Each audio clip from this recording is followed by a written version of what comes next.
اللهم صل على سيدنا محمد يا رب صل وسلم دائما أبدا على حبيبي. الحمد لله نحمده ونستعينه ونستغفره ونؤمن به ونتوكل عليه ونعوذ بالله من شرور أنفسنا ومن سيئات أعمالنا من يهده الله فلا مضل له ومن يضلل فلا هادي له ونشهد أن لا إله إلا الله وحده لا شريك له ونشهد أن محمدا عبده ورسوله أما بعد فأعوذ بالله من الشيطان الرجيم بسم الله الرحمن الرحيم فلا تقل لهما أف ولا تنهرهما وقل لهما قولا كريما صدق الله العظيم وصدق رسوله النبي الكريم. میرے بزرگوں دوستوں، ابھی ایک آیت قرآن شریف کی پڑھی گئی، اس میں اللہ تعالیٰ ارشاد فرماتا ہے جب آپ کے والدین بڑھاپے کو پہنچ جائیں یا اس عمر کو پہنچ جائیں تو آپ انہیں اف تک نہ کہیں. فلا تقل لهما اف ولا تنهرهما، آپ انہیں اف تک نہ کہیں. آپ ان سے اونچی آواز میں بات نہ کریں. آپ یہ دیکھیں کہ ہم سے میرے والدین کیا کوئی پتا ہے مجھ سے یا رحمی کے ساتھ کیسے ہم زندگی والدین کے ساتھ گزاریں، کیسے والدین سے محبت کریں. والدین کے بارے میں آتا ہے کہ والدین اصل میں جنت میں جانے کا راستہ ہے یا پھر جہنم میں جانے کا راستہ ہے. دو راستہ ہے. والدین یا تو آپ والدین سے آپ اپنی جنت بنا لیں یا والدین سے آپ اپنی جہنم بنا لیں. دونوں راستہ ہے. جنت بنانے کا جو طریقہ ہے وہ قرآن میں ہے کہ جب تمہارے والدین ایسے پہلے بھی جب وہ جوان ہیں تب بھی نہیں ہے ہوگا کہ آپ ان سے کچھ کہیں، لیکن جب وہ اس عمر کو پہنچ جائیں تو آپ انہیں اف تک نہ کہیں. فلا تقل لهما اف ولا تنهرهما وقل لهما قولا كريما، آپ انہیں اف تک نہ کہیں اور آپ ان کی خدمت کریں. رسول اللہ صلی اللہ تعالی علیہ وسلم کی خدمت میں حضرت اسماء رضی اللہ تعالی عنہ آئی اور کہنے لگی اللہ کے نبی میری والدہ مشرکہ ہیں، میری والدہ مشرک ہے، کیا میں ان کی خدمت کر سکتی ہوں؟ کیا میں ان کی کفالت کر سکتی ہوں؟ تو اللہ کے نبی نے فرمایا کہ بے شک آپ ان کی خدمت کریں، آپ ان کی کفالت کریں اور آپ ان کی دیکھ بھال کریں. اللہ کے نبی نے منع نہیں فرمایا کہ وہ مشرک ہے، وہ کافر ہے آپ کی والدہ، تو آپ اپنے والدہ کو چھوڑ دیں. اسلام کی طرف آپ آ گئی ہیں، آپ بڑی ہو گئی اور آپ کی والدہ مشرکہ ہے تو آپ ان کی خدمت نہ کریں، آپ ان کی کفالت نہ کریں. ایسا نہیں فرمایا. اللہ کے نبی صلی اللہ تعالی علیہ وسلم نے فرمایا کہ آپ اپنی والدہ کی کفالت کریں، ان کی خدمت کریں، آپ ان سے جنت بنا لیں.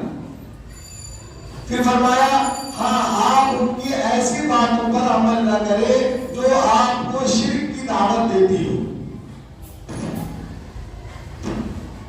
جو آپ کو شرک کی دعوت دے، کوئی والدین اگر کہے اپنے بچوں سے کہ شرک کرو اللہ کے ساتھ، تو اللہ کے رسول نے منع فرمایا کہ پھر آپ اپنے والدین کی اس بات کو نہیں مان سکتے، پھر بھی آپ نافرمانی نہیں کر سکتے، لیکن شرک والے بات کو آپ نہیں مان سکتے. جیسے ابراہیم علیہ السلام کے والد نے کہا کہ آپ بتوں کی پوجا کریں،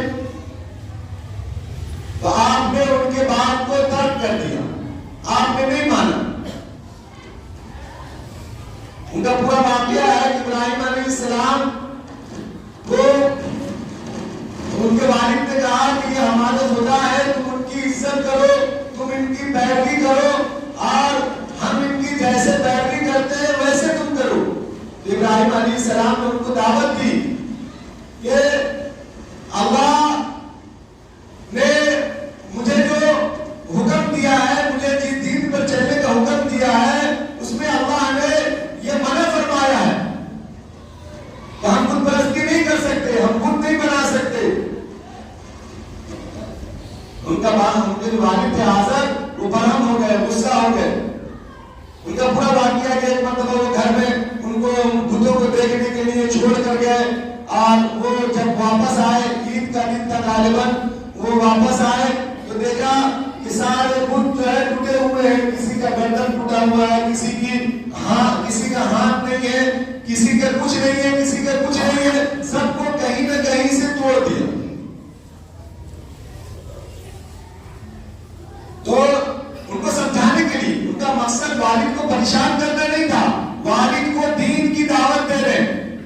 ابراہیم علیہ السلام اپنے والد کو دین کی دعوت دے رہے، توڑ دیا۔ جو بڑا بت تھا اس کے کاندھے پر آپ نے جس اوزار سے توڑا تھا اس کو آپ نے اس کے کاندھے پر رکھ دیا، بڑے بت کے کاندھے پر۔ اوزار سے آئے یا غالباً وہاں سے جب آئے تو آپ نے دیکھا کہ سب جتنے بھی بت تھے سب کے شکل بگڑے ہوئے، کسی کا ہاتھ نہیں ہے، کسی کا پاؤں نہیں ہے، کسی کا سر نہیں ہے۔ تو آپ نے ابراہیم علیہ السلام سے دریافت کیا کہ یہ کس نے کیا؟ تو آپ نے فرمایا کہ آپ ان سے پوچھیں جو بڑے والے وہاں پر کھڑے ہیں، سامان انہی کے کاندھے پر ہے، غالباً انہی نے توڑا ہوگا، غالباً انہی نے توڑا ہوگا۔ تو آپ آزر نے کہا کہ تم کیا مجھے بیوقوف سمجھتے ہو؟ کیا کوئی بت بھی بت کو توڑ سکتا ہے؟ تب ابراہیم علیہ السلام نے کہا کہ آپ جانتے ہیں کہ آپ کا بت اپنے اوپر سے ایک مکھی نہیں بھگا سکتا، اور اپنے ہاتھ سے کوئی کام نہیں کر سکتا، اپنے کسی اعضاء کو ہلا نہیں سکتا، پھر بھی آپ ان کی عبادت کیوں کرتے ہیں؟ آپ نے دعوت دی، پھر بھی آپ غصہ نہیں ہوئے، آپ نے دعوت دی، ان کو دین کی دعوت دی۔ وہ بہت زیادہ غصہ ہو گئے، بہت بڑا واقعہ ہے یہ، ہم تھوڑا مختصر کر کے آپ کو بتا رہے، بہت زیادہ غصہ ہو گئے ابراہیم علیہ السلام پر ان کے والد۔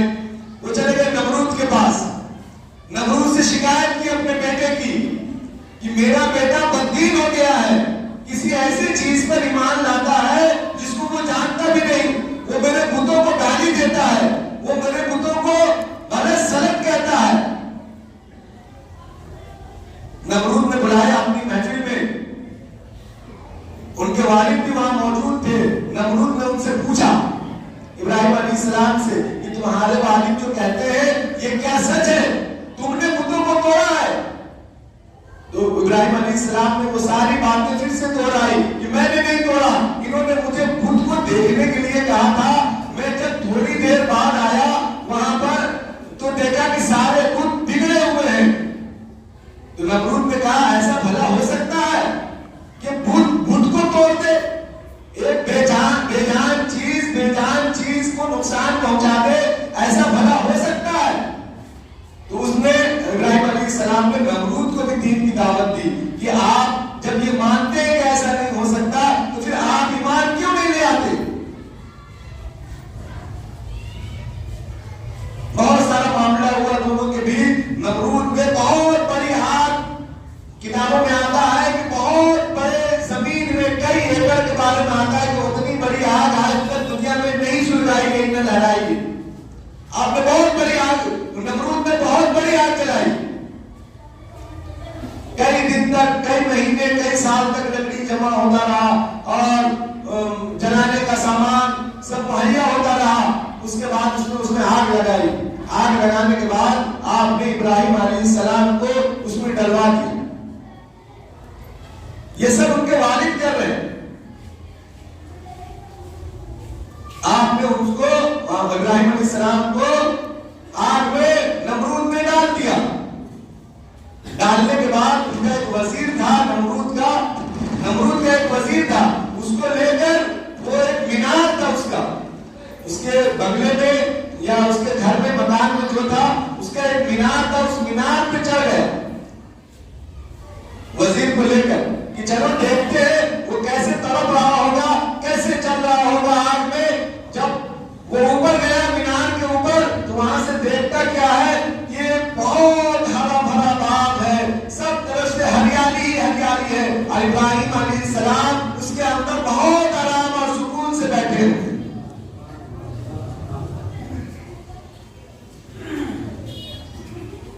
قرآن میں بھی ہے اس کا ذکر ہے اس آگ کا. تو نمرود کہنے لگا کہ لگتا ہے کہ ہم غلط پر ہیں, اس کا اللہ سچا ہے, اس کا رب سچا ہے, یہ واقعی سچا ہے, اس کا ایمان سچا ہے. تو اصل میں جب کوئی آدمی سدھرنا چاہتا ہے تو اس کو ایک بگاڑنے والا بھی اس کے بغل میں کھڑا رہتا ہے. تو اس کا وزیر جو تھا وہ کہنے لگا کہ یہ تو نبی تھا, اسی لیے اس کو اٹھا کر آگ میں پھینکا گیا تو اللہ نے اس کو بچا لیا. آپ اگر ایمان لے آئے تو آپ کی سلطنت بھی گئی, آپ کی بادشاہت بھی گئی, اور آپ کو جب آگ میں پھینکا جائے گا تو آپ نہیں بچیں گے. آپ کے پاس تو ایمان تھا ہی نہیں, تو آپ کہاں سے بچیں گے؟ پھر وہاں سے نمرود جو ہے اپنے آپ کو سیدھا کیا.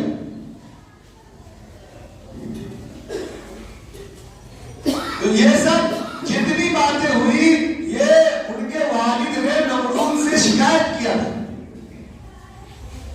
پھر بھی جب آپ وہاں سے آپ کو حکم ہوا کہ آپ وہاں سے یہ کر جائیں, ہجرت کر جائیں, تو آپ جب ہجرت کر گئے بہت دنوں کے بعد آپ نے جب ابراہیم علیہ السلام نے اپنے باپ آزر کے لیے ہاتھ اٹھایا تو اللہ نے قرآن میں منع فرمایا کہ آپ اپنے والد کے لیے دعا نہیں کر سکتے.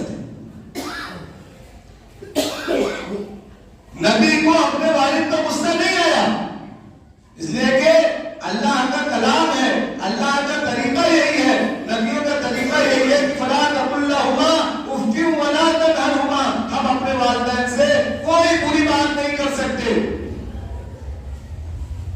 لیکن اللہ کو غصہ آیا, اللہ نے اپنے نبی کو منع کیا کہ میں نے ضرور کہا ہے کہ تم اپنے والد کی کفالت کرو, ان کی عزت کرو, ان کا احترام کرو, لیکن تو آپ ابھی اپنے والد کے لیے دعا نہیں کر سکتے. وہ حد سے تجاوز کر گئے. 2-3 جگہ ہے جہاں پر اللہ نے فرمایا, جیسے نوح علیہ السلام کو اللہ نے فرمایا کہ آپ اپنے بیٹے کے لیے دعا نہیں کر سکتے. لوط علیہ السلام کے بارے میں بھی غالباً یہی معاملہ ہے. اور ابراہیم علیہ السلام کو آپ نے ان کے والد کے لیے دعا کرنے سے منع فرمایا. اسی لیے جب اسماء رضی اللہ تعالیٰ نے اللہ کے نبی سے کہا کہ میری والدہ ہے وہ مشرکہ ہے, میں ان کی کفالت کر سکتی ہوں, اللہ کے نبی نے کہا کہ بے شک آپ ان کی خدمت کریں, ان کی کفالت کریں, لیکن ان کے مشرکانہ کسی بھی بات پر آپ عمل نہ کریں, یہ دین کے خلاف ہے. اللہ تعالیٰ سمجھنے اور اس پر عمل کرنے کی توفیق عمل عطا فرمائے. وما علینا الا البلاغ. اللهم صل على سيدنا محمد يا رب صل وسلم دائما أبدا على حبيبي